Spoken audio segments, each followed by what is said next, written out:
You're the enemy's son.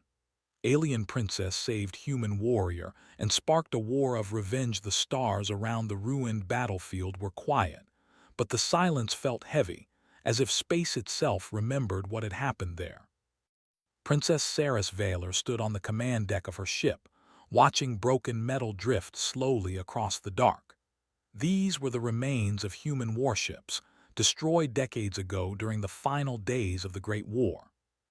The Valorian Empire ruled these sectors now, but this place was still marked as dangerous and useless. Nothing of value was supposed to remain. Saris did not fully believe that. She was younger than most rulers in the empire, not yet hardened by politics or old hatred. While others saw victory, she saw questions. Humanity had vanished too suddenly. Entire worlds emptied, fleets gone without surrender. For an enemy so stubborn, their end felt unfinished. A quiet alert sounded from the console. "Unknown object detected," the navigator said. "Small power almost gone." Saris leaned forward. "Show me." The screen focused, revealing a damaged escape pod tumbling slowly. Its surface was burned and cracked, but the design was unmistakable. "Human." "That's impossible," an officer said. "Human life signs were declared extinct years ago." "Scan it," Sarah said calmly. The pause felt too long. "There is one life sign," the navigator said carefully. "Weak, but stable." Murmurs spread across the bridge. Protocol was clear. Human survivors were enemies of the Empire. Any discovery was to be reported, contained, and erased from public record. Saris knew the rules. She also knew she could not watch someone die when they were still breathing. "Recover the pod," she said. The bridge fell silent. "Your Highness," her advisor said slowly, "this may cause serious consequences."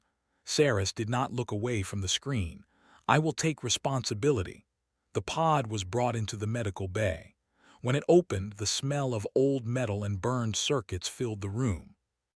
Inside lay a human male, tall even by Valorian standards, his body covered in faded armor that had been repaired many times. Strange symbols were carved into the plates, not decorative but practical marks of survival. The medical scanners worked quickly. His condition was bad but not hopeless. His armor had fed him nutrients and kept his heart steady for years. It was old technology but clever. Saris watched as healers worked. She had seen enemies before, prisoners, rebels. None of them looked like this. This human did not look defeated. Hours later, his eyes opened. They were alert instantly, sharp despite confusion. His hand moved slightly, instinctively searching for a weapon that was no longer there. "Do not move," Saris said, stepping into view. "You are safe." The human studied her, taking in her royal markings, her posture, her guards. His jaw tightened. "Safe," he repeated quietly in careful trade language. "On a Valorian ship." "Yes," Saris replied. "I am Princess Saris Valor." The name meant something to him. She saw it in his eyes. "I am Cale Arden," he said after a moment. "Human Defense Forces." That alone should have ended everything. Instead, Saris asked, "How are you alive?" Cale closed his eyes briefly. "Because humans prepare for losing." Days passed. Cale was kept under watch but not harmed. Saris insisted on speaking with him herself. She told no one beyond her closest staff. Officially, the pod had been destroyed.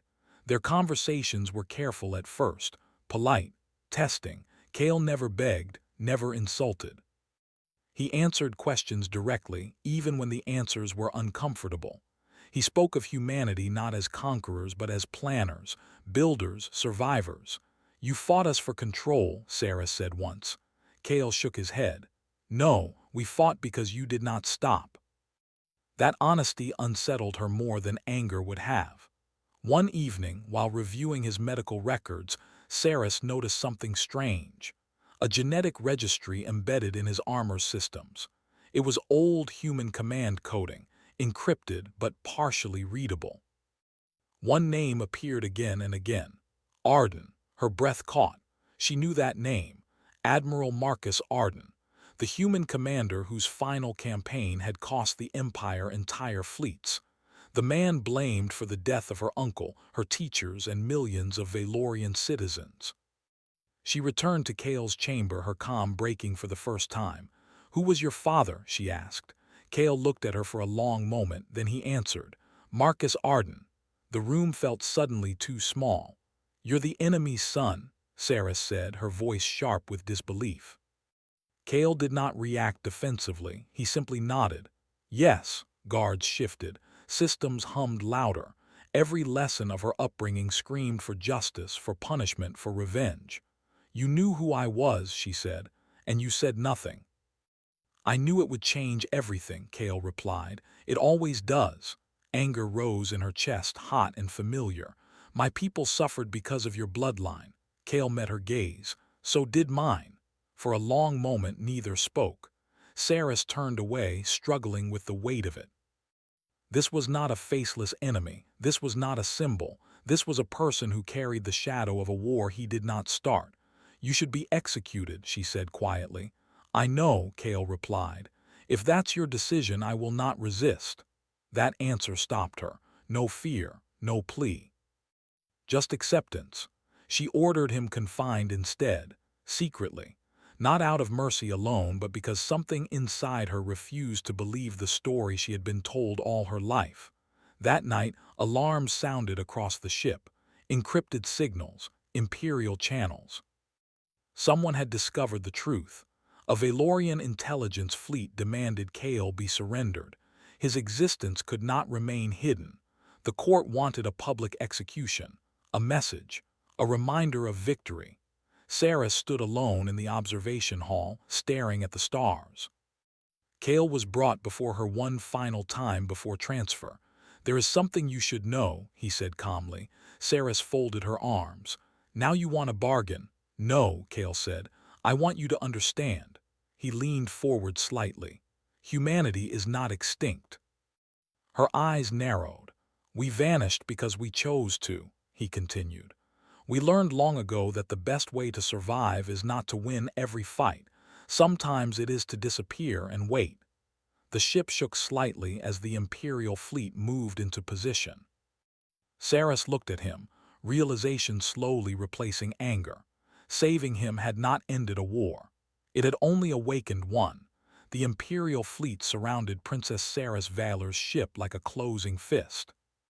Large war vessels blocked every escape path, their weapons powered but silent, waiting for a command. On the bridge, officers stood stiff and nervous. Everyone knew what the Empire wanted. Kale Arden was taken from confinement and brought to a secure chamber near the observation deck. He walked without chains, his back straight, his expression calm. He had lived too long with the idea of capture to fear it now. Saris entered the chamber alone. "They will not wait," she said. "The court demands you be handed over within the hour." Kale nodded. "I expected that." "You told me humanity is alive," Saris said. "If that is true, why are you alone?" "Because I was not meant to return," Kale replied. "I was the last signal." "A test? A test for what?" "To see if the galaxy still chose fear over truth." Saris studied him. "Explain." Kale took a slow breath. "After the war turned against us, human leadership knew we could not win by force. Not then, so we changed the rules. We erased ourselves. No transmissions, no trade, no movement that could be tracked. We let the galaxy believe we were gone." "And you?" Saris asked. "I was sent into deep space," Kale said. "If I survived and if someone chose to save me instead of destroy me, it would mean the future was possible." Saris felt the weight of his words press into her chest. "So I was your test?" "Yes," Kale said honestly. "And you passed." Before she could answer, an officer's voice echoed through the ship. "Your Highness, the Imperial commander demands your presence." The main hall of the ship filled with tension. A hologram of the Imperial commander appeared, his expression cold and confident. "Princess Saris," he said, "you have violated protocol. Surrender the human immediately." Saris stood tall. "He is under my protection." A murmur spread through the bridge. "Protection," the commander repeated. He is the son of Marcus Arden, a symbol of our greatest enemy. He is also a prisoner who was injured and alone, Sarah said. We are not executioners. The commander's eyes hardened. Your mercy risks reopening a war we already won, Saris answered without hesitation. A war is not won if the enemy still breathes. Silence followed. Then the commander spoke slowly. You are relieved of command. Stand down. Before Saris could respond, alarms flared again, sharper and louder. Sensors lit up with new readings. Unknown ships. They did not appear from known hyperspace routes.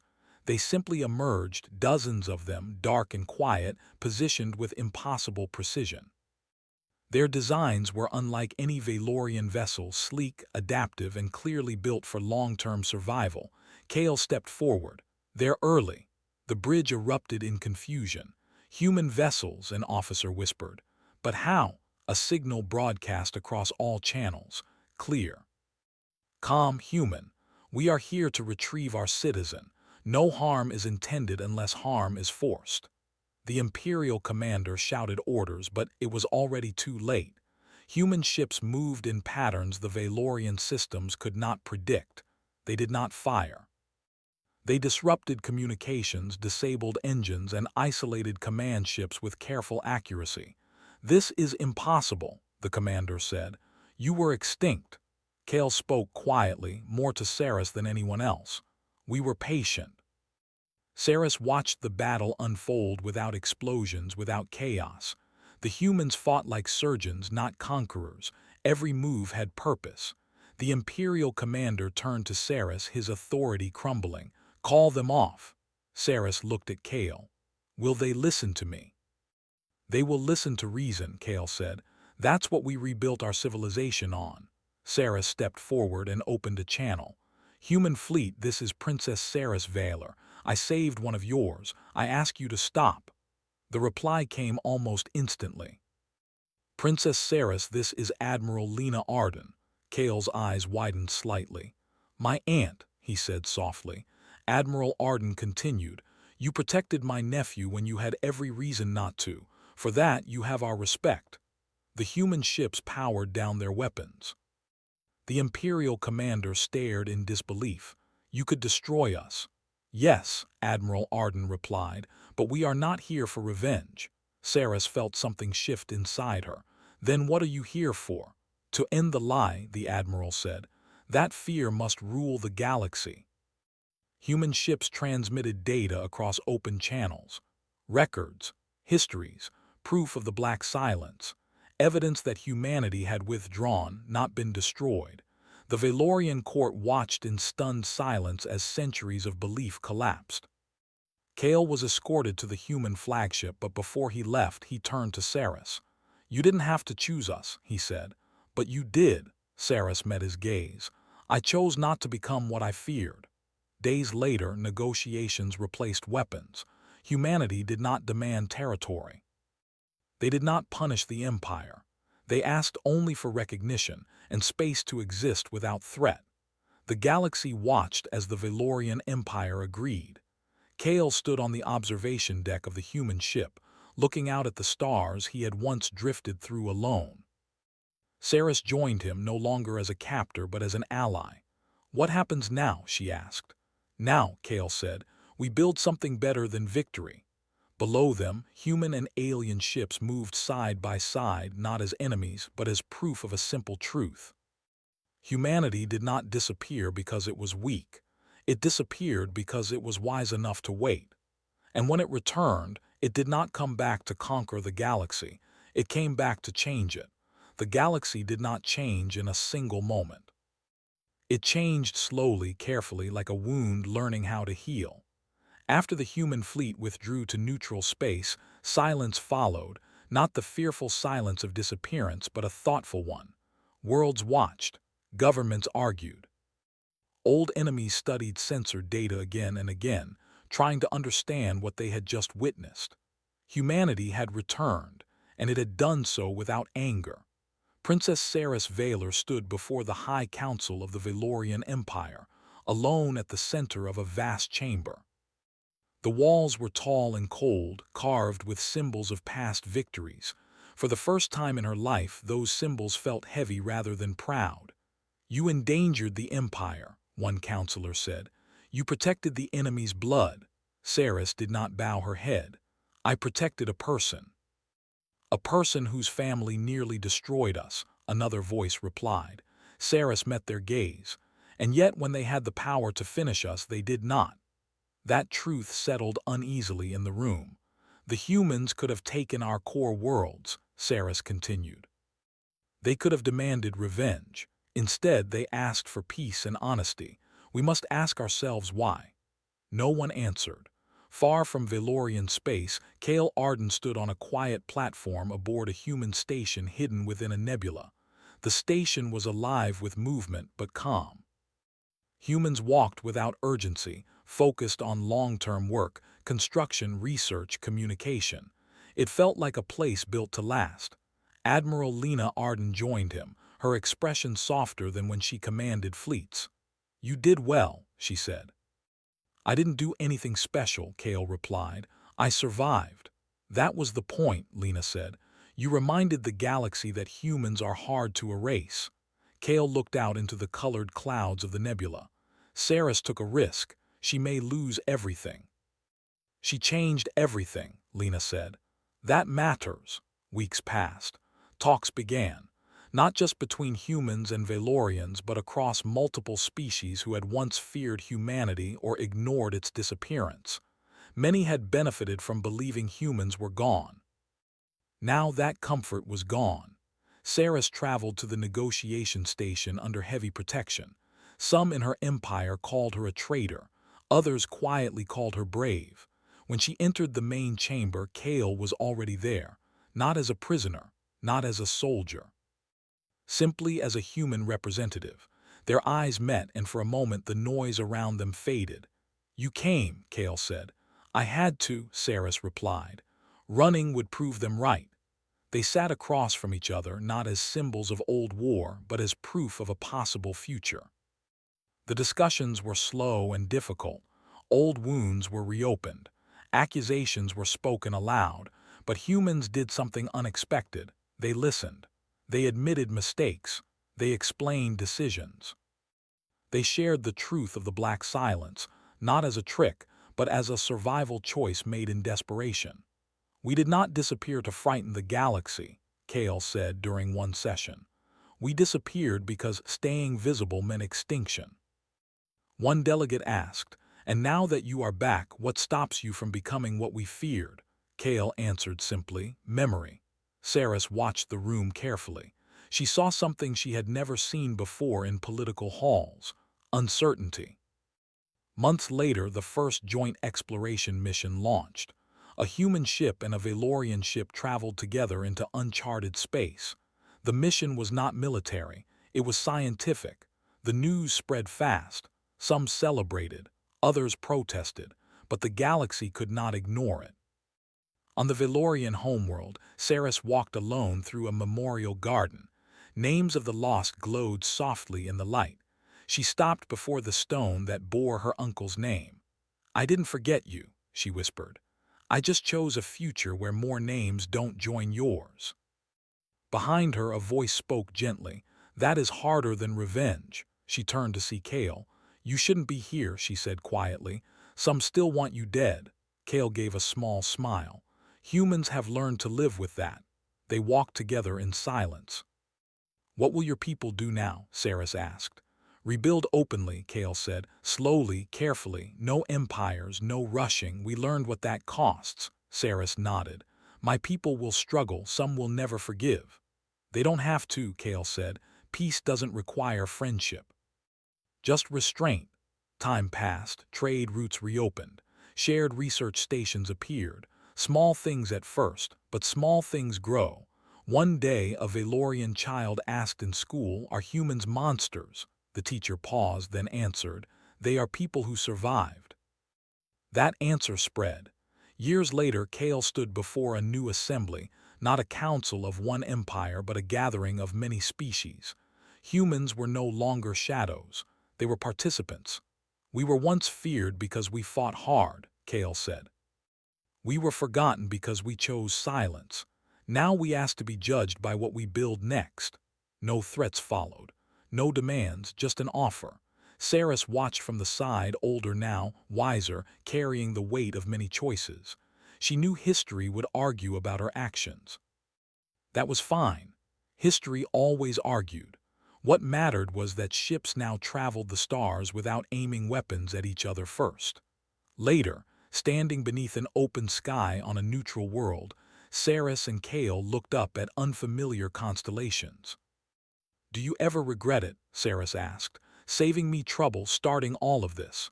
Kale thought for a moment. "No, because humanity didn't survive to be alone." Saris smiled faintly. "Neither did we." Above them, human and alien satellites traced slow paths across the stars, quiet and watchful. The galaxy had once believed humanity was gone. It was wrong. Humanity had simply been waiting for a reason to return and a future worth protecting. The future did not arrive loudly. It arrived in quiet choices, made again and again across many worlds. Years after humanity's return, the galaxy felt different. Not safer, not perfect, but aware. No empire could pretend anymore that strength alone decided history. Humans had proven something more dangerous than weapons: patience, memory, and control. On the Valorian capital world, Princess Saris Valor stood on a balcony overlooking the city. Ships moved through the sky in smooth lines, some Valorian, some human, some belonging to species that had once hidden at the edge of known space. Trade, travel, and shared work had replaced constant military drills. Still, not everyone was at peace. Saris knew this well. Inside the palace, a group of high-ranking nobles waited. Their faces were calm, but their eyes carried old anger. They had lost family in the human war. They had not forgotten. "You have reshaped the empire without permission," one noble said. "You weakened our dominance." Saris answered steadily. "Dominance that invites endless war is not strength." "You trust humans too easily," another replied. "They are still capable of destruction." "Yes," Saris said, "which is why understanding them matters more than fearing them." The meeting ended without agreement. It often did. Progress was slow, and Saris accepted that. Change that came too fast would break. Far away, on a human-built world that orbited a quiet red star, Kale Arden walked through a growing city. The buildings were simple, strong, designed to last centuries. Children of many species played together in open spaces, their languages mixing into something new. Kale had never planned to become a symbol. He still disliked speeches, still preferred quiet work. Now he oversaw joint human-alien defense planning, not for war, but for protection against unknown threats beyond mapped space. Humanity remembered what it was like to be unprepared. A message reached him late in the day. Urgent, marked with Saris's personal code. Kale traveled immediately. When he arrived on the Valorian world, the mood felt tense. Military ships hovered closer than usual. Streets were calm, but too calm. Saris met him in a private chamber. "There is a faction forming," she said. "Not just Valorian, multiple species." "They believe the old galaxy was better," Kale nodded. "Fear makes people want simple answers." "They are gathering ships," Saris continued. "They claim humanity will one day control everything." "And you?" Kale asked. "I believe they are afraid of losing control," Saris said. "Not of humans." Kale considered this. "Then force will only prove their fears." "Exactly," Saris said, "but doing nothing may invite violence." They stood in silence, both understanding the risk. The faction moved sooner than expected. A joint research station at the edge of neutral space was attacked. No civilians were killed, but the message was clear. Old weapons, old flags, a warning. The galaxy held its breath. Human military commanders waited for orders that did not come. Kale addressed them calmly. "We do not answer fear with destruction." Some disagreed. Many remembered the war, but humanity had learned restraint the hard way. Instead of fleets, envoys were sent, mixed teams. Humans, Valorians, others. They carried data, history, and one simple message. The future was shared whether anyone liked it or not. The faction's leaders refused talks. They attacked again. This time, a civilian convoy was targeted. Ships were damaged, not destroyed. Still, panic spread. Pressure grew on Saris, on Kale, on human leadership. End this, voices demanded. Show them strength. Kale stood before the human council. We can win any battle, he said, but if we do, we lose the reason we returned. He remembered drifting alone in space, waiting to see what the galaxy would choose.